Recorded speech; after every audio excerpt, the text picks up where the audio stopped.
ஐப்பசி திருநாளில் அழகான தேரோடும் அன்போடு நாம் இழுக்க அகம்பாவ வினை மாறும். பங்குனி மாதத்தில் திரியேட்டின் மணங்கமழும். பங்குனி மாதத்தில் திரியேட்டின் மணங்கமழும். பங்குடன் வருவோமே ஐயா.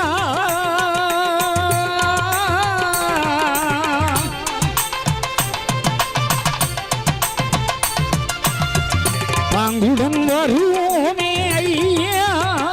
உன்னை பாடியே அழைக்கின்றேன் ஐயா. அம்பலப்பதியும் அழகுள்ள மேடையும் அடியவர் மனக்குறை தீர்த்து வைக்கும். துணிவுடன் துயரை மாற்றி வைக்கும். பெற்றெடுத்த நாயகனே நாராயணா, நல்ல பேர் வந்து காப்பவனே நாராயணா.